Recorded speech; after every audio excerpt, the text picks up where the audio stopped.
గురు బ్రహ్మ గురు విష్ణు గురుదేవో మహేశ్వర గురు సాక్షాత్ పరబ్రహ్మ తస్మై శ్రీ గురవే నమః.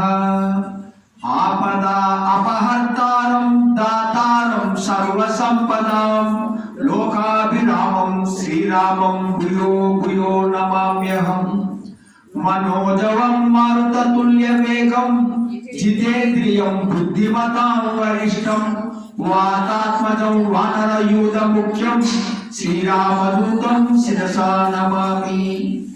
నీలాతుంగస్తనగిరి తటి సుప్త ఉద్బోధ కృష్ణం పారార్థం శృతి సదసర సిద్ధ అధ్యాపయంతి చోశిష్టాయాం సజని గణితం యా ఫలకృత్య భుంక్తే గోదా తస్యై నమ ఇదమిదం భూయ ఏవాస్తు భూయః.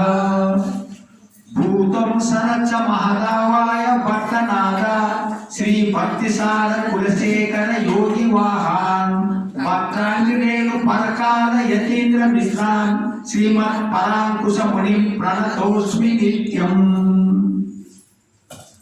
భగవద్ బంధువులారా, మనం ఓంకారాన్ని 3 సార్లు చెప్పుకుందాం. నిటారుగా ఉండండి. ఓ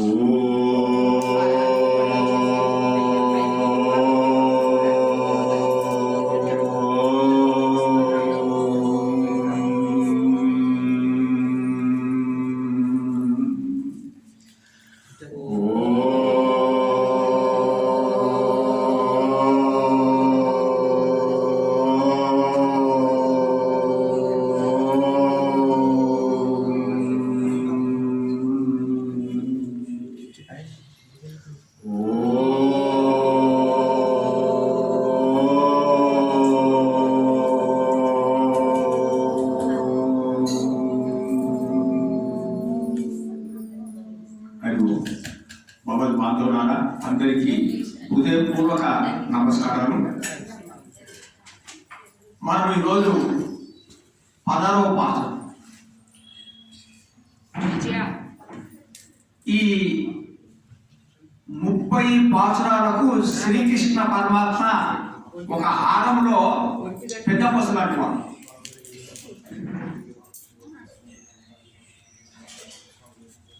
మనకు ఈ 30 పాసురాలలో శ్రీకృష్ణ పరమాత్మ ఒక పెద్ద మణిపూసలాంటి వాడంట.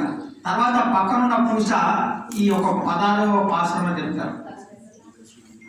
ఇక్కడ మనకు ఆచార్యుని లేపడం నిద్ర లేపడం జరుగుతుంది. ఈ పాసురంలో ముఖ్యంగా ఆచార్యుడు అంటే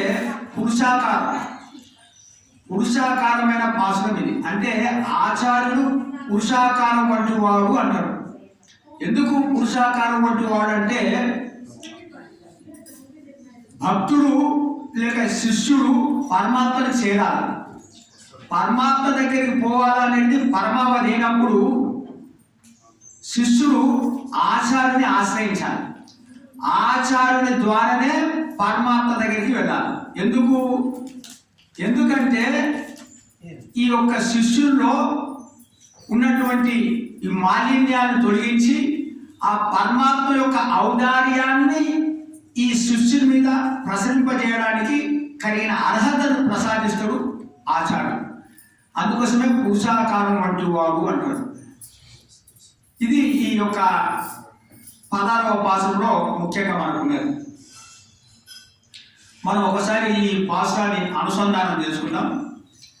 நாயகனாய் நின்ற நந்த கோபனுடை கோயில் காப்பானே, கொடி தோன்றும் தோரண வாசல் காப்பானே, மணிக்கதவம் தாழ் திருவாய் ஆயர் சிறு மியரோ முக்கு அரை பறை மாயன் மணி மன்னன் என்னனே வாய் நேரில்தான் தூய்மாய் வந்து நாம் தூளென பாடுவான் வாயால் முன்னம் மாட்டாதே அம்மா நீனேச நிலைக்கதவும் நீ கேளோ రెంబావాయ్. ఇది ఒకసారి అర్థాన్ని మనం చెప్పుకుందాం. నాయకనాయ్ నింద్ర నంద గోపనుడై కోయిలు కాపానే అంటే ఆ ఆ నందగోపుని భవనం దగ్గరికి ఈ యొక్క గోదాదేవి గోపికలందరూ పరమాత్మని సందర్శించడానికి ఎంతో కుతూహలంతో త్వరగా వచ్చారట. అలా వస్తుంటే ఆ భవనం దగ్గరికి వస్తుంటే ఈ యొక్క గోదాదేవి గోపికలందరికీ తడబాటు, మాటలు రావడం లేదట. కానీ గుండెలో మాత్రము ఆర్తి ఉందట. అంటే పరమాత్మ దగ్గరికి వెళ్ళాలి, ఒక దర్శనం చేయాలంటే మన గుండెలో ఆర్తి ఉండాలండి. ఆర్తి అంటే ఆ పరమాత్మని యందు ఒక ఇది మన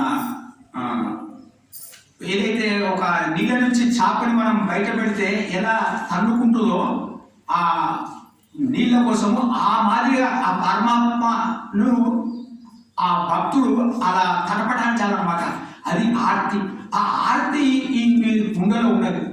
ఇంత ఉన్నది, ఇది శాస్త్రయుక్తంగా ఉందట. ఇలా ఉండాలి భక్తునికి.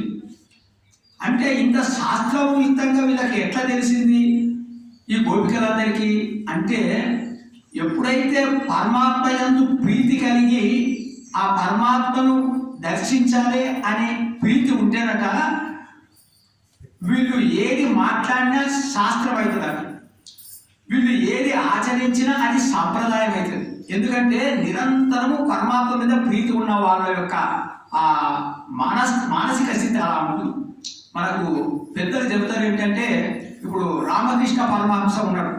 రామకృష్ణ పరమహంస 5వ తరగతి చదివాడు. ఆ తర్వాత చదవలే.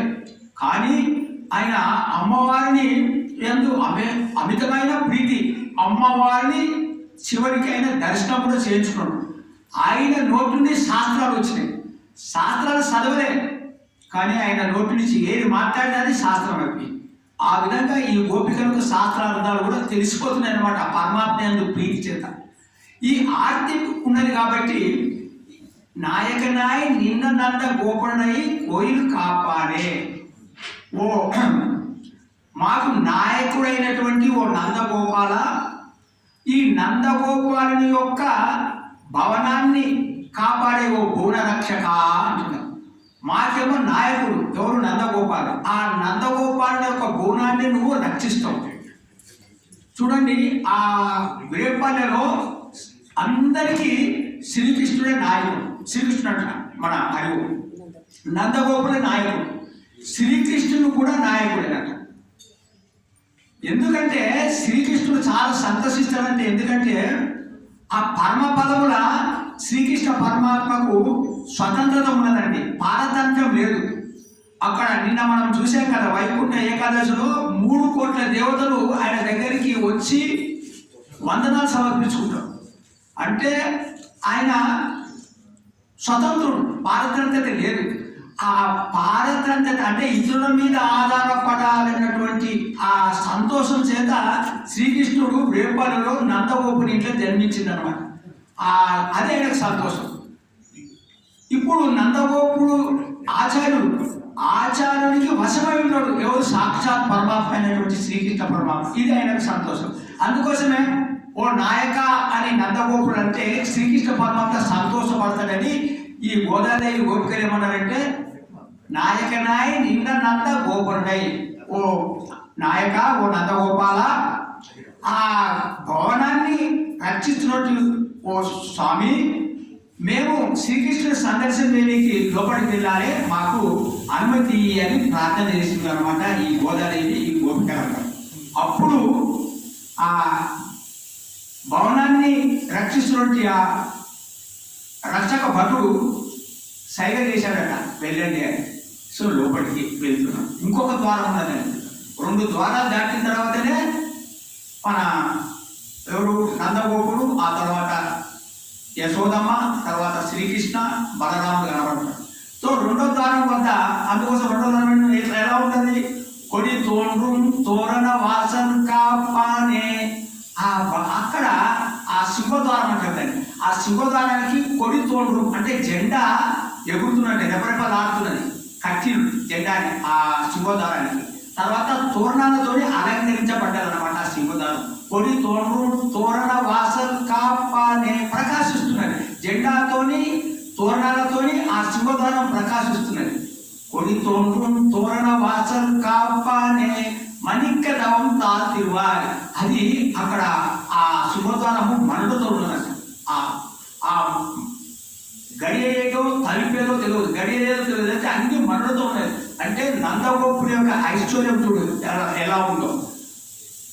మన కనుక ఒక ఈ బాహ్య సౌందర్యం చూసే వాళ్లకు ఆ నందగోపుడి భవనము, అక్కడ ఉన్నటువంటి తోట, ఆ పూల తోట, ఈ యొక్క సింహద్వారము, ఆ జెండాలు, తోరణాలు మండుతున్నటువంటి చూసి ఆ అందానికట మన కన్నులు అక్కడనే ఉండి లోపలికి వెళ్ళకుండా ఈ బాహ్య సౌందర్యాన్ని మనసు ఆకర్షిస్తుందట. ఒకసారి ఈ యొక్క సింహద్వారం దాటి మనం లోపలికి వెళ్ళిన అనుకో, ఆ కృష్ణ పరమాత్మని మనం సందర్శనం చేసుకున్నాం అనుకో, ఎప్పుడైతే కృష్ణ పరమాత్మ యొక్క అప్రాకృత సౌందర్యం ఉంటుంది, ప్రాకృత శరీరం కాదు, అప్రాకృత శరీరం ఎవరిది? కృష్ణ పరమాత్మని. కృష్ణ పరమాత్మని యొక్క పెద్దలు ఏమంటారంటే వాళ్ళ శరీరము వాళ్ళ ఆత్మ రెండు ఒకటే. మనకు శరీరము జడమైంది, మన లోపటున్నది ఆత్మ చైతన్యమైంది. కానీ పరమాత్మ శరీరం అలా కాదు, శరీరము చైతన్యమే, ఆయన లోపటున్న ఆత్మ చైతన్యం, అంటే దివ్య శరీరం అంటారు అన్నమాట. దాన్ని అప్రాకృత శరీరం. ఆ శరీరము, ఆ ముఖము, ఆ యొక్క సౌందర్యం చూస్తే మనం మళ్ళా లోపల నుంచి బయటికి రాబుద్ది కాదు. సో ఇక్కడ ఈ అంత సౌందర్యం ఉన్నది ఆ సింహద్వారం. మణిక దవం తాతిరువాయ్. ఆ యొక్క మనులతో ఉన్నటువంటి ఆ గడియ తెరిచి మమ్మల్ని లోపలికి పంపించు అని ఆ సింహద్వార పాలక రక్షక భటుని అడిగాడు. అప్పుడు ఆ భటుడు అంటాడు, ఇంత చీకట్లో వచ్చినారు మీరు, ఇంత చీకట్లో మీరు ఎవరో మాకు తెలియదు, మీరు ఎక్కడి నుంచి వచ్చిండ్రు, ఇంత చీకట్లో మాకే భయం వేస్తుంది, మీరు రావడం ఏంటిది అని. అంటే ఈ గోపికలు అంటారు, గోదాదేవి, స్వామి భయాన్ని తొలగించే పరమాత్ముడే, అంటే శ్రీకృష్ణుడు ఉన్నాడంటే ఆయన ఉంటే భయం ఉండదు, అలాంటి చోట భయం ఎందుకు అని ఈ గోపికలు అంటే ఆ రక్షక భటుడు అన్నట. ఇది త్రేతాయుగంలో దశరథ మహారాజు ఒక పెద్ద రాక్షసుని సంహరించినాడు. ఆ తర్వాత ఆయనకు నలుగురు కొడుకులు, వాళ్ళు సింహం లాంటి వాళ్ళు, వాళ్ళ గురువు వశిష్ఠుడు. అది అయోధ్య, అక్కడ భయం ఉన్నది. కానీ ఇక్కడ ఇది ద్వాపరయుగం చివరి భాగం వస్తున్నాము. ఈ ద్వాపరయుగం చివరి భాగంలో నందగోపుడు చాలా అమాయకుడు, సాధు స్వభావం గలవాడు. ఆయన కొడుకు శ్రీకృష్ణుడు చాలా చిన్నవాడు. ఆ తర్వాత ఇక్కడ కంసుడు రాక్షసుడు, ఎన్నో పన్నగాలు చేస్తున్నటువంటి రాక్షసుడు ఉన్నాడు. కూడా రేపల్లే, కాబట్టి ఇక్కడ చాలా భయపడాలి అని రక్షకుడు అన్నాడు. అప్పుడు వీరన్నారు, ఇది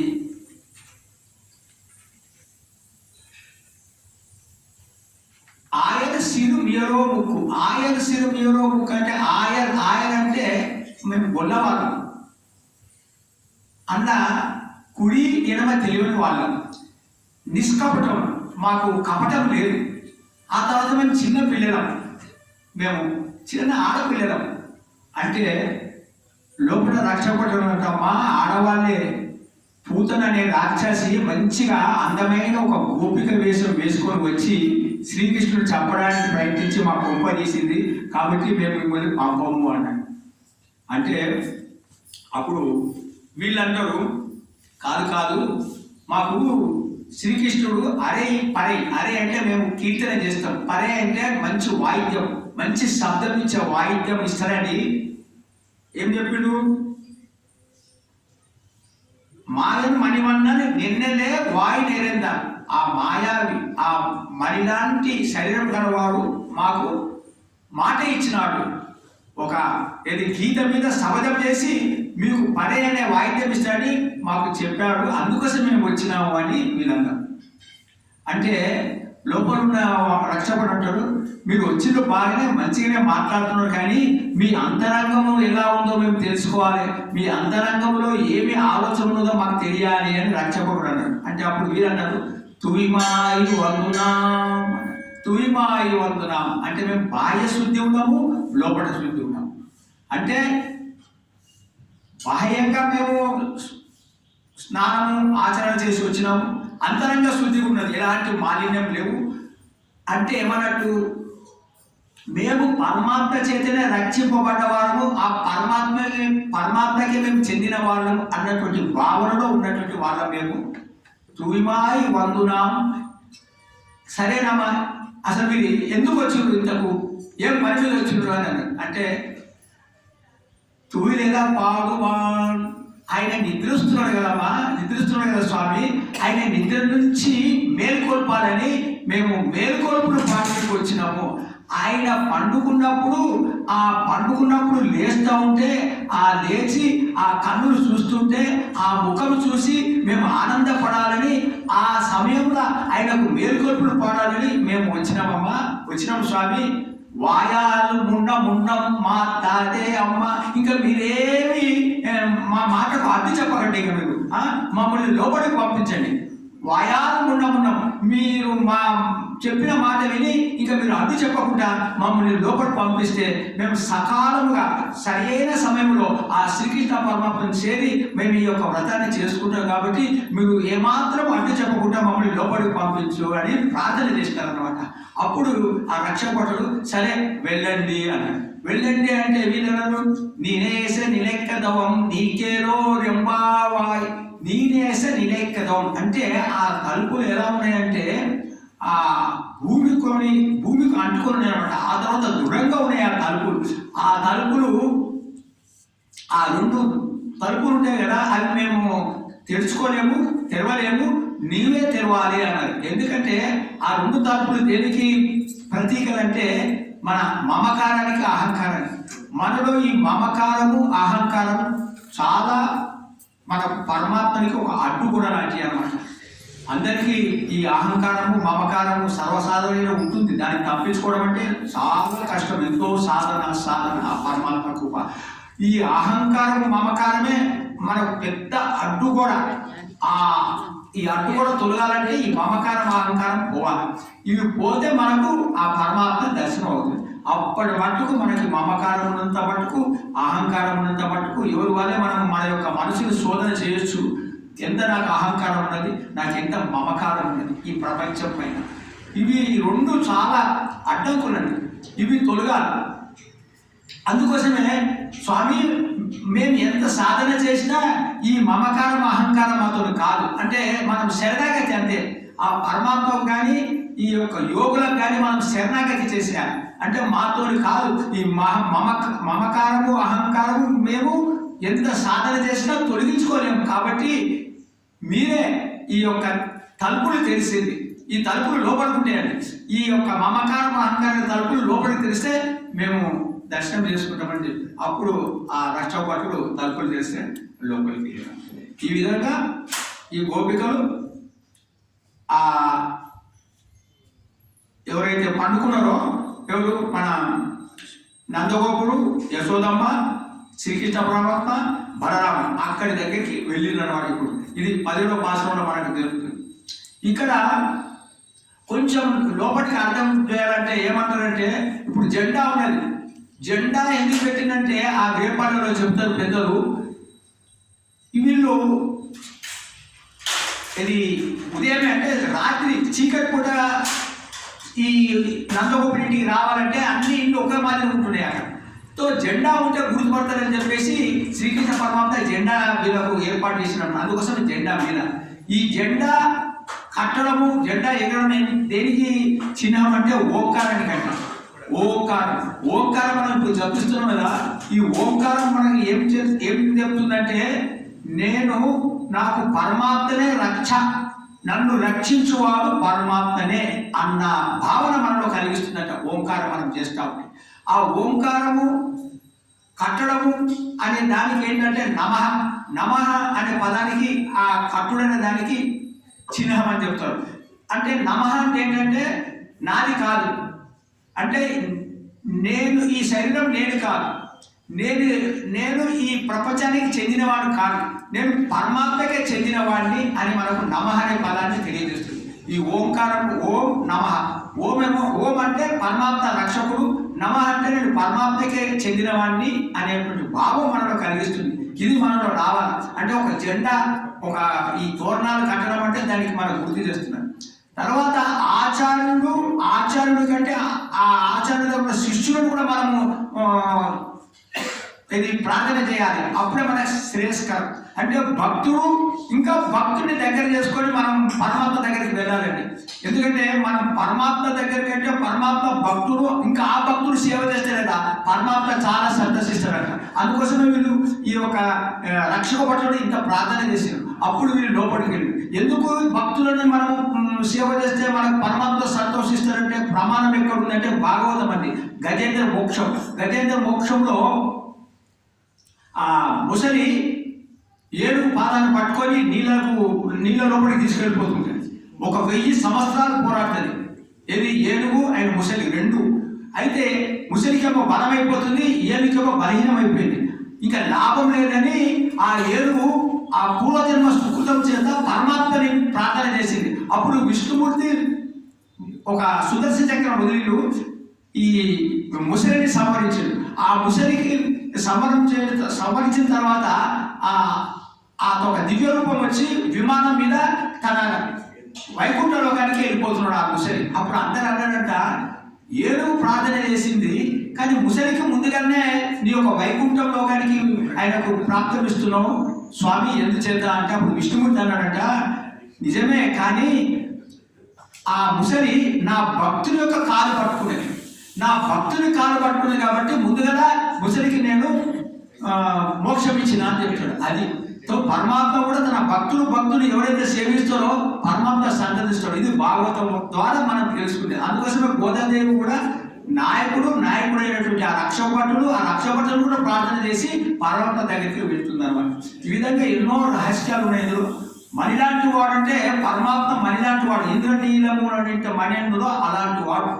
అంటే మణి చాలా విలువైంది కదండి. అలాంటి పరమాత్మ ఈ మణి కూడా కొందరికి మామూలు వాళ్ళకి దొరికింది అనుకో. ఇప్పుడు ఒక కూరలు అమ్ముకునే వాడికి ఒక మంచి మణి దొరికింది, వానికి ఇది ఏమిరా మణి అనుకొని దాన్ని గురువు దగ్గర తీసుకోకపోతే నువ్వు దీన్ని ఏమి అమ్మకు, ఒక బట్టల వ్యాపారి దగ్గర పోయి అడుగున్నాడు. ఆ బట్టల వ్యాపారి ఆ మణిని చూసి నీకు ఒక 1000 రూపాయలు ఇస్తున్నాడు. అదే బట్టల వ్యాపారి కాదు ఇంకో కొంచెం వేరే వ్యాపారి దగ్గర పోతే అతను 10,000 ఇస్తాడు. ఇట్లా ఒక మంచి రత్నాలు ఉన్నటువంటి నైపుణ్యం ఆయన దగ్గరికి వెళ్తే 1,00,000 ఇస్తాడు. అదే మనీ ఒకరేమో 10 రూపాయలు అంటారు, ఒకరేమో 1000 రూపాయలు అంటారు, ఒకరేమో 1,00,000 రూపాయలు అంటారు. అంటే ఆ మనీ వాల్యూ తెలిసిన వాళ్ళు గుర్తిస్తారు. అదేవిధంగా గురువు అట మనకు అన్ని చెబుతుంటాడు విశేషాలు. ఆ మాటలు కొందరికేమో ఒక రకంగా అర్థమవుతుంది, కొందరికేమో ఒక రకంగా అర్థమవుతుంది, ఇంకొందరికో ఒక రకంగా అర్థమవుతుంది. అంటే వాళ్ళ అర్హతను బట్టి గురువు చెప్పే మాటలు ఒకటే కానీ వేరుగా అర్థం చేసుకుంటాం. ఆ రకంగా మరిలాంటి వాడు శ్రీకృష్ణ పరమాత్మ. కాబట్టి ఒక మాట చెప్తే కొందరు ఆ మాటను తీసుకొని హృదయపడి పెట్టుకుంటారు. శ్రీకృష్ణుడు మరిలాంటి వాడు కాబట్టి ఆయననే మనం చెంతకపోవాలి, అలాంటి వాడిని మనం చేరుకోవాలని. మాయను మణిమన్నం నిన్నలే వాయిలేదేంటి అన్నారు. అందుకోసం ఆయన మాకు మాట ఇచ్చాడు, మేము లోపలికి వస్తున్నామని చెప్పి ఆ విధంగా ఈ గోపికలు మనకు ఆ నందగోపుని లోపలికి వెళ్ళారు. హరే నమః హరే నమః హరే నమః.